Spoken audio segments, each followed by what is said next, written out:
तर हिंदू म्हणजे ओळखायचा कसा, ऐका ना, हिंदू कसा ओळखायचा दादांनो, ऐका, हिंदू कसा ओळखायचा, ज्याच्या कपाळावरती टिळा आहे, जो कपाळावरती टिळा धारण करतो, ज्याच्या गळ्यामध्ये पवित्र तुळशीची माळ आहे, असा जर तुम्हाला दिसला तर तो हिंदू समजायचा, तो हिंदू आहे खरा. आणि तुम्ही मुलांचं झालं, तुम्ही पदर घेतला पाहिजे, आहे की नाही, आता राहू द्या घरी गेला, पदर घेतला पाहिजेत, कुंकू लावलं पाहिजेत. म्हातारी आजी कुठे आहे,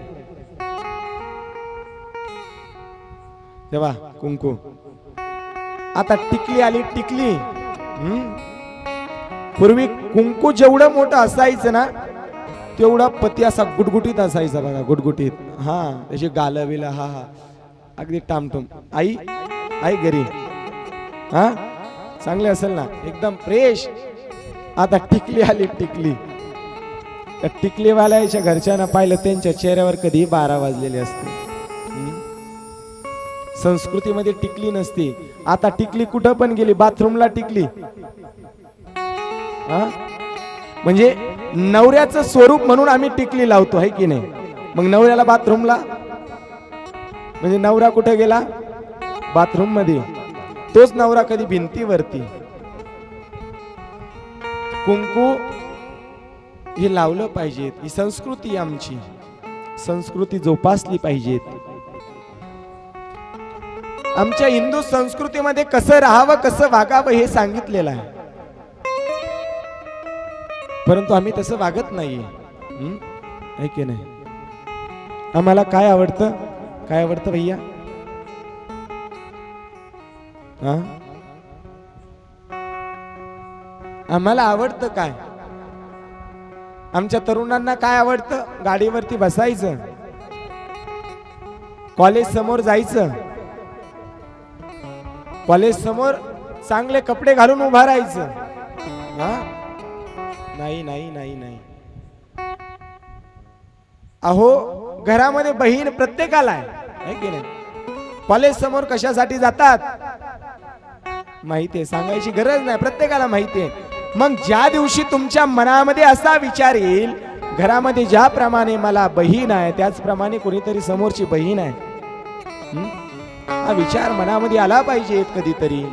आमची संस्कृती सांगते, छत्रपती शिवाजी महाराजांनी ज्या वेळेस आक्रमण केलं आणि आक्रमण केल्याच्या नंतर त्या ठिकाणी स्त्रीला त्या ठिकाणी पराभूत झाली, स्त्री आली, त्यावेळेस त्या राज्यातल्या त्या सैनिकांनी छत्रपती शिवाजी महाराजांच्या मावळ्यांनी सांगितलं, आम्ही छत्रपती शिवाजी महाराजांचे अनुयायी आहोत, आली तशी त्या ठिकाणी परत जा, बोळवण करून माझ्या राजाने परत पाठवली, त्या राज्यामधले आम्ही आहे. मोरया. वा, तरुण असा असला पाहिजेत. अहो ऐका ना, डीजे समोर नाचण्यापेक्षा, बरं मला सांगा, डीजे समोर नाचल्याच्या नंतर सगळं गाव तुम्हाला बघेल कसा नाचतोय, आड पडू पडू नाचतोय, उभ्यान नाचतो, कसं डान्स करतोय, गाव बघेल. पण ज्या वेळेस देवाच्या दरबारामध्ये तुम्ही आनंद घेतात, ज्या वेळेस गणपती बाप्पा समोर तुम्ही आनंद घेतात, ज्या वेळेस गणपती समोर तुम्ही नाचतात ना, या भजनामध्ये तुम्ही नाचतात, साक्षात माझा गणपती बाप्पा तुम्हाला बघत असतो. म्हणून जीवनामध्ये काही गोष्टी लक्षात ठेवा. संगत चांगल्याची करा. ऐका, जाता जाता शेवटचा उपदेश करेल. संगत चांगल्याची करा. संगत चुकली की त्या ठिकाणी तुमच्या जीवनामध्ये वाटोळ झाल्याशिवाय राहत नाही. तुम्हाला असं वाटत असेल ना की माझ्या जीवनामध्ये मी काहीतरी केलं पाहिजे, संगत अशी माणसाची करा, त्याने म्हटलं पाहिजे की बाबा रे, वाईट मार्गाला न जाता, त्या ठिकाणी वाईट वळणाला न जाता माझ्यासोबत चल, गणपती बाप्पा समोर चरित्र कथा होते, त्या चरित्र कथेमध्ये बस, अशी संगत मनुष्याने केली पाहिजे. संगत चांगल्याची करा, बेवड्याची संगत करू नाही. काय होतं बेवड्याची संगत केल्याच्या नंतर, एक दृष्टांत सांगेल आणि त्या ठिकाणी थांबेल. एक माणूस फुल दारू पेला. किती पेला? दारू पिणाऱ्या माणसाला काही एवढी एवढी नाली, त्याला असं वाटतं समुद्र आहे. वाय वाय वाय वाय करतो तो, आहे की नाही.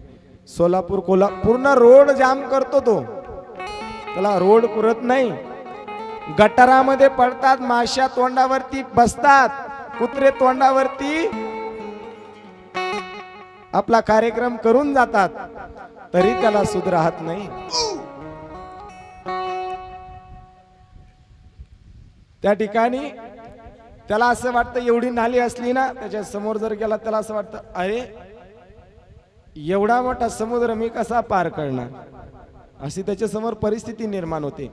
असा एक माणूस फुल दारू पिला, इतका दारू पिला त्याला काही सूत राहिली नाही. घरामध्ये आला, घरामध्ये आल्याच्या नंतर बायकोला सांगू लागला, ऐक. आणि काय, अगं मी म्हणजे सगळ्यात मोठा माणूस आहे. तू म्हणसान महाराज ऍक्टिंग सांग, तुम्हाला घेता काय. तसं नाही, हे लोकांचं ऐकून ऐकून. ऐक म्हणे काय, म्हणे अगं मी सगळ्यात मोठा माणूस आहे. म्हणे हो. सगळ्यांचा राजा मी आहे. म्हणे हो. म्हणे तुला माहिती आहे. म्हणे काय, दारू पिल्याच्या नंतर असं वाटतं स्वर्गात आलो. म्हणे असं का, बरं आहे. म्हणे ऐक, मला जर त्या ठिकाणी सरपंच बनवलं ना, गावाचा विकास करीन मी. बरं आहे. आणि जर मला आमदार बनवलं, अख्ख्या जिल्ह्यात मी त्या ठिकाणी माझ्या अंडर मध्ये असलेल्या सगळ्यांचा विकास करीन. म्हणे बर. मला जर मुख्यमंत्री बनवलं ना, महाराष्ट्र सुधरून टाकेल मी. बर. आणि प्रधानमंत्री जर बनवलं, अख्खा भारत देश मी त्या ठिकाणी सुधरेल. बाई सुंदर हुशार होती, हुशार होती. म्हणे मेल्या, अरे तू तुझी पॅन्ट सोडून आधी माझी साडी घातली ती आधी काढ. सुरू करेगा, सुरू कर.